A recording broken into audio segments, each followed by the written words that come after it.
warahmatullahi wabarakatuh. Waalaikumsalam warahmatullahi wabarakatuh. Alhamdulillah rabbil alamin. Wassalatu wassalamu ala asyrofil anbiya'i wal mursalin wa ala alihi wa sahbihi ajma'in. Alhamdulillah, puji syukur kita ucapkan kehadirat Allah Subhanahu wa taala. Pada pagi hari ini kita dapat bertemu kembali dalam podcast Menyuluh Agama Islam. Tepatnya hari ini tanggal 29 September 2023. Selamat beriring salam kepada baginda Rasulullah SAW yang juga tetap kita mengharapkan sahabatnya lahir besar.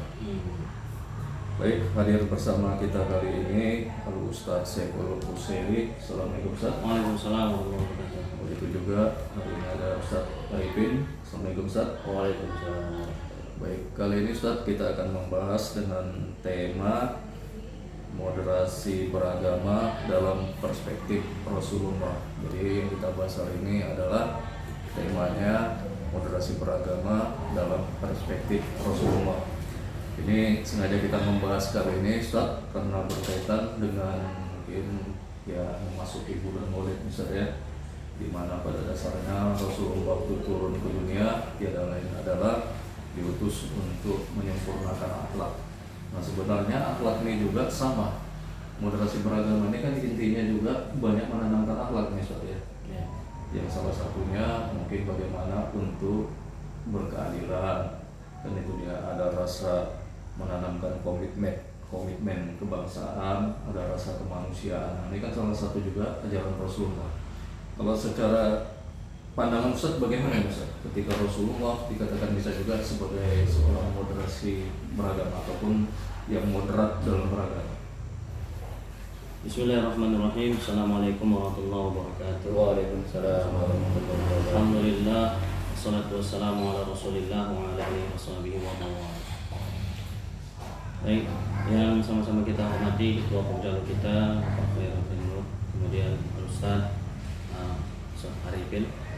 Alhamdulillah pagi ini kita dapat berkumpul bersama membahas tentang moderasi ala Rasulullah Muhammad SAW. Memang kalau kita berbicara tentang Nabi Muhammad SAW, sama-sama kita ketahui dan kita maklumi bahwa Nabi Muhammad ini merupakan role model, patokan kita dalam segala hal. Itu sebabnya yang pertama kali dikatakan Rasulullah SAW, sesungguhnya innama bu'itsu liutammima makarimal akhlaq. Aku diutus ke dunia itu untuk menyempurnakan akhlak manusia. Yang menjadi pembicaraan adalah bagaimana akhlak Nabi ketika dia menjadi seorang suami, bagaimana dia ketika menjadi seorang kepala keluarga, menjadi seorang ayah, terlebih lagi ketika beliau itu menjadi seorang pemimpin. Ketika Nabi Muhammad SAW menjadi seorang kepala keluarga, ada yang bertanya, sahabat-sahabat bertanya kepada istrinya Siti Aisyah, bagaimana akhlak Rasulullah? Lalu dijawab oleh Siti Aisyah secara spontan, kana khuluquhul Quran, bahwasanya akhlak Nabi Muhammad itu adalah Al-Quran, dalam konteks dia sebagai seorang suami, karena ditanyakan kepada istrinya. Lalu kalau kita kaji lagi dan bertanya lagi bagaimana akhlak Nabi Muhammad, kepemimpinan Nabi Muhammad manakala dia berperan sebagai seorang kepala negara atau kepala pemerintahan, karena pada saat itu segala permasalahan langsung ditanyakan oleh Rasulullah SAW.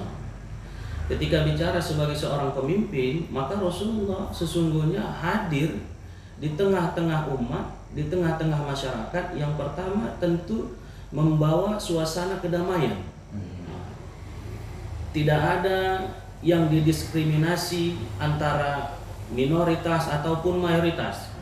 Semua mendapatkan kesetaraan. Manakala Bilal bin Rabah yang seorang budak, manakala Bilal bin Rabah hadir, seorang budak dia, ketika dia belum masuk ke dalam agama Islam, dia mendapatkan diskriminasi yang sangat berat dari tuannya. namun ketika dia hadir, dia masuk ke dalam agama Islam, ikut bersama Rasulullah SAW, tak ada beda. Tak berbeda lagi mana kulit putih, mana kulit hitam. Tak berbeda lagi mana yang hidung pesek, kita katakan seperti itu ya Bang ya. Atau hidung mancung kan, rambut lurus atau rambut keriting. Karena semua sama.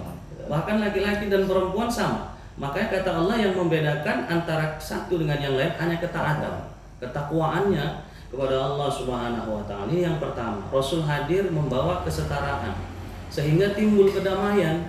Nah, kita lihat bagaimana ketika Nabi Muhammad SAW itu juga diperintahkan hijrah dari kota Makkah ke kota Madinah. Kita lihat orang-orang muhajirin, ya kan? Orang-orang yang hadir ke kota Madinah dijemput oleh orang-orang Ansor. Dengan mereka tak membawa apa-apa kecuali hanya bekal yang dibawa dan baju yang melekat di tubuhnya pada saat itu. Harta-harta mereka tinggal di Mekah pada saat itu.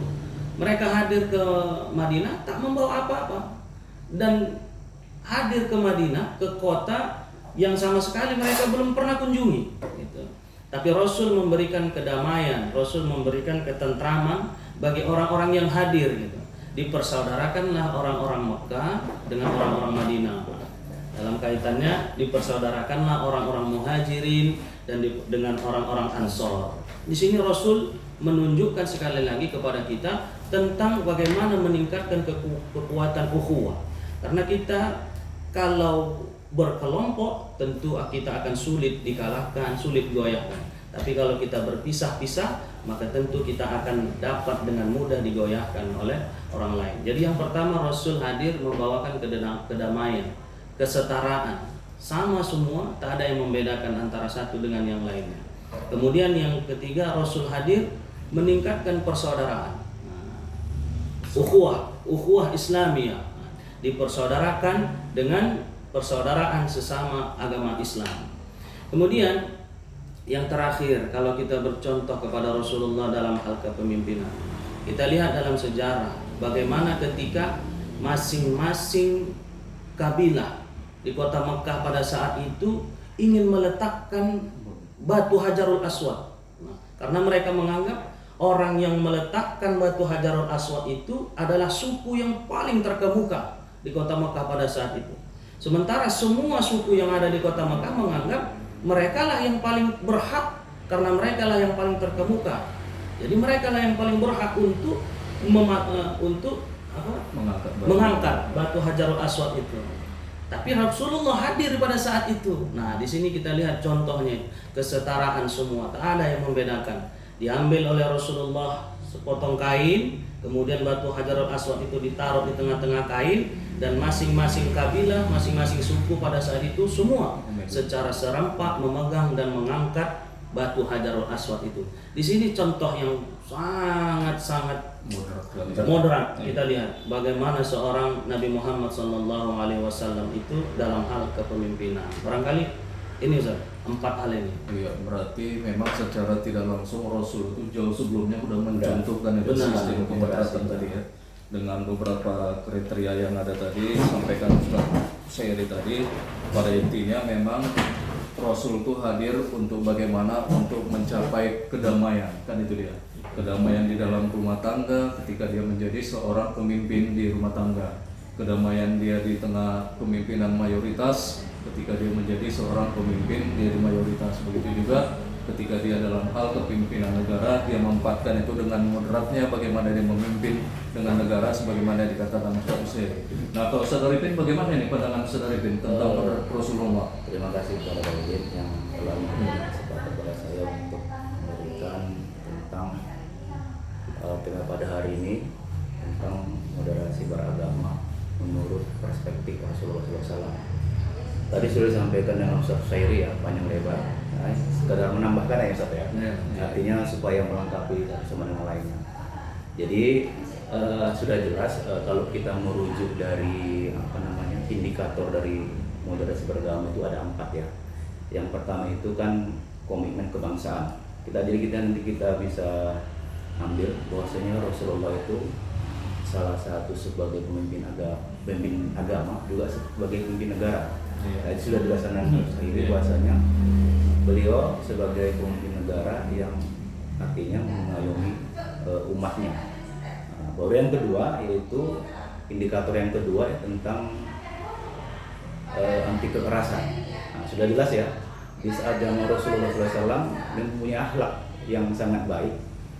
Pada saat perang saja Rasulullah membatasi, artinya apa? Bagi anak-anak dan kaum perempuan itu tidak boleh untuk dilakukan sakiti. Begitu juga bagi tawanan juga tidak boleh sakiti. Itu salah satu artinya apa? Rasulullah adalah orang yang anti kekerasan. Baru poin yang ketiga adalah Rasulullah itu dari segi toleransi ya, indikator yang ketiga ini, yaitu bahwasanya Rasulullah adalah orang yang sangat toleransi. Salah satunya sebagai contoh pada saat seorang jenazah orang Yahudi pada saat itu katakan di hadapan beliau, Rasulullah tetap artinya berdiri menghormati karena sesama manusia. Begitu besar toleransinya. Ketika melintas tadi ada Iya. mengangkat jenazah. Iya. Yang kedua, seorang ibu yang musyrik pada saat itu ada seorang sahabat, apakah boleh saya menjenguknya? Nah, itu salah satu artinya apa? Toleransi, artinya tetap menjenguk walaupun dia beragama yang berbeda. Baru yang terakhir yaitu penghargaan terhadap budaya. Tadi sudah dijelaskan Pak Ustadz Khairi saat menentukan tadi pemimpin suku, tetap patokannya kepada Rasulullah SAW. Jadi mungkin dari saya itulah Pak indikator Pak Udin ya. Yang pertama seorang Rasul itu sebagai pemimpin negara, yaitu sebagai komitmen sebagai kepala negara. Yang kedua sebagai Rasul yang toleransi. Baru yang ketiga Rasul sebagai orang yang tidak radikal ya. Baru yang keempat tetap menghormati kebudayaan arif yang ada semua. Ken Udin. Ya, memang secara intinya juga hampir sama apa yang dikatakan Ustadz Bushiri, tapi memang ada banyak penambahan juga tentang kedatangan Rasulullah yang disampaikan Ustadz Arifin tadi. Yang paling akhir tadi ada sebagai mengangkat budaya juga ya. Nah, ini kalau Pak Jul bagaimana nih Pak Jul? Oke, terima kasih. Kalau berbicara tentang baginda Nabi besar Muhammad SAW, sebagaimana kita dengarkan tadi, rasanya tidak ada habis-habisnya kalau kita berbicara tentang beliau. Luar biasa. Walaupun Rasulullah itu nampak singkat umurnya 63 tahun, tapi sejarah kisahnya itu sungguh sebagai uswatun hasanah bagi kita semua. Dan itu memang sudah dimaktubkan Allah dalam Al-Quran sebagai contoh terbaik. Jadi kalau saya mengambil suatu iktibar dari Rasulullah ini, tadi juga disebutkan sama Ustaz Usairi juga ya, bahwasanya Rasulullah itu adalah orang yang paling moderat. Itu harus kita apakan itu, karena berkaitan juga dengan kita sekarang ini kan, moderasi beragama ini harus tetap tegak di bumi Indonesia ini. Kan itu dicontoh oleh baginda Nabi besar Muhammad SAW, sebagaimana juga kisah yang kita dengar ya, bahwasanya Rasulullah itu saking moderatnya itu, beliau itu sampai-sampai memberi makan di sudut kota Madinah seorang Yahudi, yang beliau tahu seorang Yahudi ini selalu mencerca, memaki, menghina beliau dalam sepanjang hidupnya, tapi beliau tetap dengan kasih sayang memberikan dengan kelembutan. Itu saya pikir sungguh sangat luar biasa. Sampai meninggalnya Rasulullah pun Yahudi ini tetap mengingat mana orang yang memberi makan beliau. Itu sungguh kisah yang menyentuh hati kita sebenarnya, bahwasanya beliau itu tidak memandang siapapun, yang penting moderat itu harus kita tegakkan. Padahal orang menghina dia, memaki dia, bahkan agamanya yang lain, sungguh luar biasa sebagai uswatun hasanah. Mungkin ya, Kalau kita mungkin kita pijak mungkin. Wah, kita hajar bisa-bisa ini. Enggak sanggup itu. Bahkan kadang-kadang kita terlalu monoton dalam beragama. Kadang-kadang kemarin juga ada saya berceramah di Kota Rampah ya. Ada sebagian jemaah tuh mengatakan untuk apa kita tegakkan moderat, kata Ustaz, untuk apa kita tegakkan, karena mereka itu agama yang lain gitu. Saya pikir ini terlalu monoton, kaku cara beragamanya. Saya pikir mari kita contoh Rasulullah. Bayangkanlah kalau kita tarik sama diri kita, bayangkan orang udah menghina, memaki, mencaci, tambah lagi agamanya Yahudi pula, udah lengkap itu. Penderitaan udah lengkap itu. Tapi beliau tetap kasih sayang luar biasa kepada siapapun. Itu sebagai contoh terbaik. Nah, jadi mungkin dari saya bahwasanya Rasulullah itu adalah orang yang paling moderat. Mantap, Ustaz. Baik, terima kasih Ustadz Jul yang begitu semangat tadi menggambarkan kepada kita tentang daripada kepimpinan Rasulullah SAW dalam hal kemoderatannya khususnya di tengah-tengah masyarakat. Dan memang tidak jauh juga sebenarnya bedanya pada saat sekarang ini ketika melakukan kebaikan-kebaikan itu juga merupakan sebuah moderat yang diajarkan oleh Rasulullah kepada kita. Sebagaimana dikatakan Ustadz Usairi tadi, ketika kehadiran Rasulullah adalah sebagaimana untuk menciptakan akhlak-akhlak yang baik. Karena itu dia secara intinya ketika orang bisa melakukan dengan moderasi beragama, maka secara otomatis juga dia menjalankan sistem akhlak yang diberikan oleh Rasulullah. Mungkin ini yang dapat kita sampaikan kajian kita pada kali ini dalam ngobrol-ngobrol penyuluhan agama Islam kita. Mudah-mudahan bagi yang menyaksikan ada mendapat manfaatnya dan bisa menjadi penambahan amal maupun juga pengetahuan walaupun hanya singkat. Assalamualaikum warahmatullahi wabarakatuh. Waalaikumsalam warahmatullahi